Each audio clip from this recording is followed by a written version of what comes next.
back. Welcome to the GSL Code S. I'm Tasteless, and with me is Artosis. Hi. How are you, Artosis? I am excellent, Tasteless. Good. Because we are about to see some more awesome games. I cannot wait. I cannot wait. No, I can't. We're going to see, of course, the winners versus the losers. So it's going to be I'm MVP against Jukto and Zenio against Fruit Dealer. Looking forward to both those matches. Do you think, because this is Xel'Naga Caverns, our map, this is a map that has a very open area for the expansion, which means that I think, in my opinion, we could see the same strategy from MVP, employing the Marines. Definitely could. With the SCVs, I guess deploying those towards the opponent's base and trying to get a spine crawl out of position. Yeah, and, on this map, you really can catch them out of position because, as you said, it's just so wide to get in there. Lost Temple, for instance, you just have it in the center in the front, and it's going to block everywhere, and you just can't take those extra hits on the Marines. It's as simple as that. So on this map, if he wants to do something like that, definitely he's going to be able to walk around and do it more freely. But Jukto's going to know about that, and he's going to be able to take precautions to try to stop that. So we'll see if that's what MVP wants to do. I would not be surprised at all, though, if we do see the two barracks build again. It's just a strong build in TVZ. Build. Yeah, it's a good build, and I mean, MVP's got great control, so I don't see why he wouldn't want to do it. But then again, MVP is absolutely terrifying to watch. Yeah. In his mid-game standard push, with the Marines and maybe 2 medevacs. That's pretty scary. It's scary, man, Yeah. So we see the eliminated maps are going to be I'm MVP. Blistering Sands does not like trying to get a third on that map, I guess. No. And then for our Jukto, he's going to take out Jungle Base, and that was a pick with MVP in mind, most likely. So, yeah. I'm excited. Xel'Naga Caverns, good map. Can't wait. Yeah. Guys, hope you have some good snacks for this match. Listen, don't eat cereal while you're watching or drink soup. Okay, because you're gonna be going like this. Yeah, that's you're actually be spilling it on your shirt. It's quite true. Okay, don't do that. Or your pajamas, if you know how to watch in style. Yeah, it's true. Maybe your blanket. I used to curl up in a blanket while I watched, and like one hand would snake out, like Arabian Charm was playing his fiddle, and I would get my nachos and bring them back into the blanket.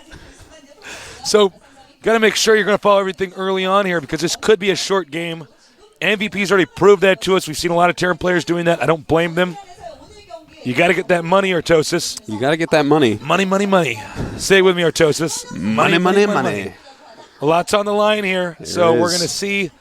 But watch carefully because nobody rushes better than MVP. Nobody, in my opinion, controls his Marines better.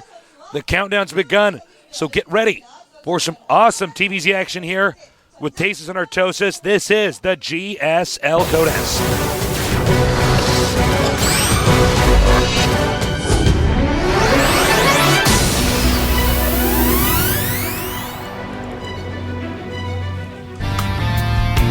All right, over here at the top right, we have our Terran player, the only one in this group. Standing for most valued player, he is... I am MVP.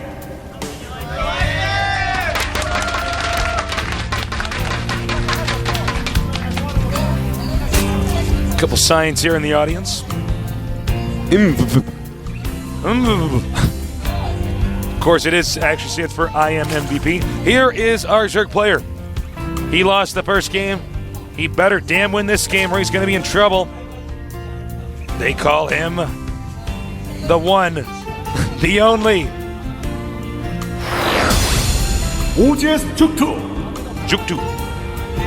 Previously using the ID Jukto Jung, the Korean play on words, basically translating to die, Thor, die. Yeah. Really cute name. Yeah, I like it. It shows style in choosing your name. It's like a play on words, that type of stuff. For instance, Tester's ID now is Sagisu. Sokisu is his name. Sokisu. But Sagi is cheat. That is so cute. Yeah. It is a really cute play on words. Anyways, we do see a Wallian barracks. Will he make the second barracks? Time will tell. Nope, a gas is being made, and there we go. Hatchery first for our Zerg player, Jukto. Going to go ahead and scout right away as well. And I think it's totally reasonable to scout at this point in time in the game. Yeah, that's with actually... a drone because you need to see if they're getting 2 barracks. Oh, Very, look at this. very true. Look at this. What a, I like that. we got a little bit of geometry going on over here with the It's a Triforce. waypoint. Yeah. But no, you're quite right. That's actually exactly when I scout in this matchup. As I send 2 drones down just in case the SCV's playing shenanigans in my expansion. Attack him quicker with 2 drones and then send the other one while I expand. Interestingly enough, it doesn't look like MVP is going to go for the double barracks play. Yeah, MVP definitely has something else in mind here. I'm interested to see exactly what it is with this quick gas.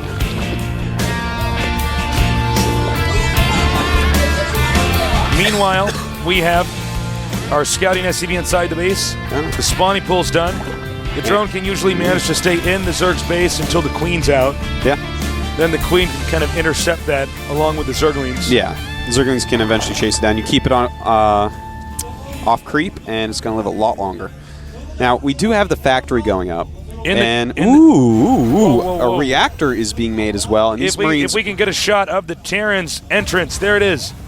Reactor on the way. So Reactor Hellions, we haven't seen this a whole lot lately. By the way, those 2 Marines that are walking around, they're looking for Overlords right now. As I was saying before, Overlord scout patterns, and he's going to find them over on the right-hand side of the map. On the right-hand side of the map, and the Overlord's being shot down. Right-hand side of the map, no. Overlord, Marines. Far right. Marine Overlord. Middle right. Well, you guys got to trust me, an Overlord died.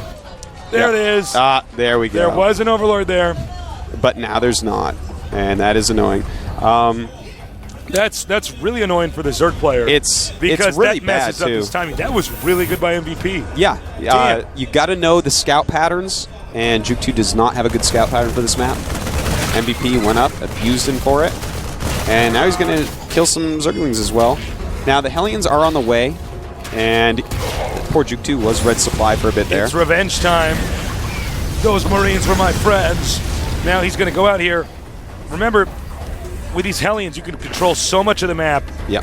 You can Hellions actually even faster than Roaches when they're off creep. But that's tougher to Roaches do have 4 range now. Yeah. But still, they're very, very agile units, and he could get some drones here. Now, we see that this is very wide open. It's going to be quite hard to actually stop this. Speed is almost done for the Zerglings, but not quite yet. Now, creep does not connect the main and natural, which is also going to be a problem. He should have already made a tumor in there so that he could join Queens if need be, and also move quicker to defend in that area. Now, the interesting thing is a Roach Warren has just finished. Now, this is actually not a great idea. If you see Hellions coming and then make the Roach Warren, it's already too late. You're right. You're so right, actually. You have to defend it with the tech you already chose. Unless you think he's going mech, and then you can do it. But other than that, just stay on the Speedlings, make a Spine Crawler too if you need, make an extra Queen. But just switching to Roach at this point, it's going to get him behind, because the Roaches are going to be kind of late. He's already invested in Speed and Zerglings. And now we have MVP pumping out Marauders. So, I mean, already he's countering basically everything that's going on while getting a command center up. I mean, jukto, he doesn't really have any tech, just starting the layer now. I'm actually surprised he's getting 2 gases right after the Roach Warren. Yeah. Am I incorrect on this? That just seems a bit weird. The economy balancing here, you're right, Taste is completely wrong. Look at that, a 4th gas as well. Yeah. So he's actually very low on drones right now, yet is getting all his gases at once. Is he going to try to switch to Mutalisks abruptly? I think he definitely is going to try, but I think he's going to die first. Because we have Marauders coming. He's spent a lot of money on Roach Tech and now a lot of money getting a lot of gas he doesn't need. There's a lot of Hellions to take out any Speedlings and a bunch of Marauders coming. So this is like a beta day 5 rush that is going to absolutely destroy jukto. He's just not going to hold this. He's dead. He's making drones right now. In the room, cover their eyes. This battle is not going to be PG-13. No, it's not. In fact, it's going to be GG momentarily. It's not going to be rated G, but GG. I think that's actually it. I mean, he's not going to live through this, and even if he somehow kills all these units, MVP is infinity ahead.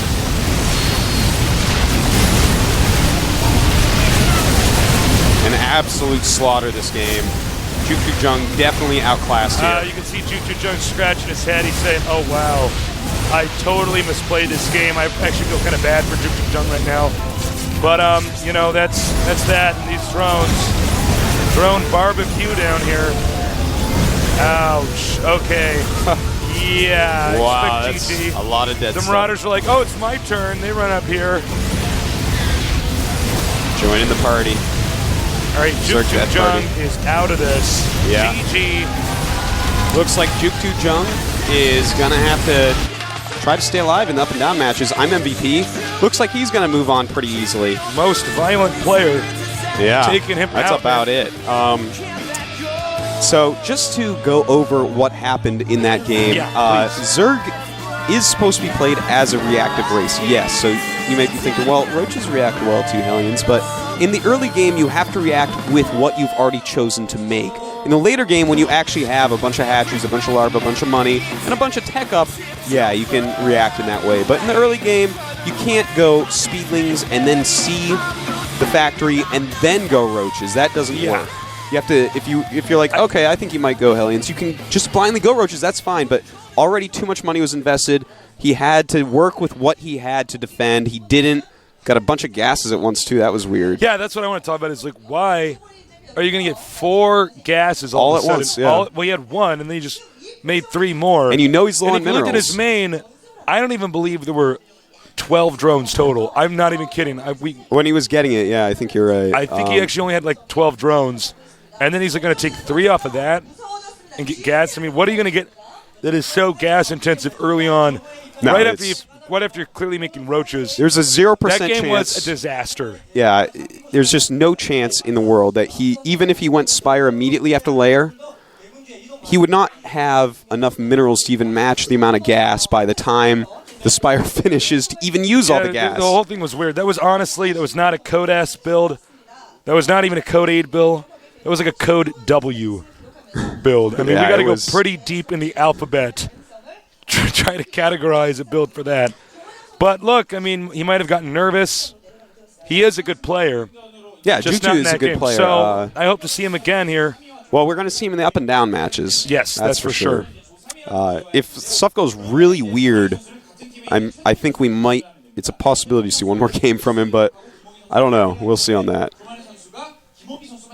I don't know. Yeah, I don't think. I think if Fruit Dealer loses, yes, we will see Jukto Jung against Fruit Dealer. We know how this tournament works. It is confusing. We have another game coming up here before our break. Yes, I believe so. So this would be ZVZ. The ZVZ. Xenio against the Fruit Dealer.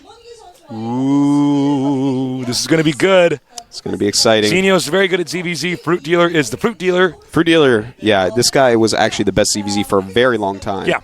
Like during the beta and stuff, he was actually just a killer in ZVZ. Still very good at the matchup. As we saw in the last GSL, he just destroyed this nerd that thought he could be tricky against Fruit Dealer and cheese him and stuff. Fruit Dealer's like, LOL. It's like, is that a 6 pool? As he takes his drones out and kills everything. I know. It wasn't even like LOL. It was like L. L. And then it was like exclamation, 111. That's what it was. Ampersand somehow. Yeah, like, yeah, somehow. Kid, you are like just slapping the keyboard while holding like shift. That. Yeah. So, Fruit Dealer's pretty good. Xenio doesn't seem to get nervous at all, though.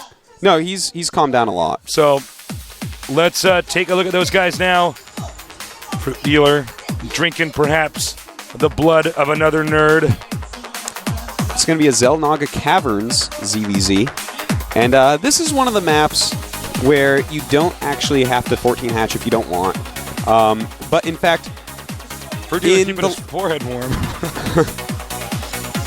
That's actually kind of funny. I kind of want to do that now. I know. I bet that feels pretty good. Those are heating packs they have in their hands. Keep your eyes warm. There you go. Got to see through him, get his blood flowing into his eyes. And then I'm going to step up his level of badassery and tape that to his face, making an eye patch. Oh, wow. Yeah. Fruit Dealer needs one eye to beat you. He doesn't That's need right. any depth perception. And he's playing with a 3D monitor, so it matters.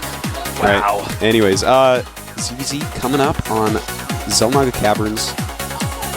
Interesting map. Very wide open natural. Yeah. So that also plays a factor a lot. I'm excited to see how this goes.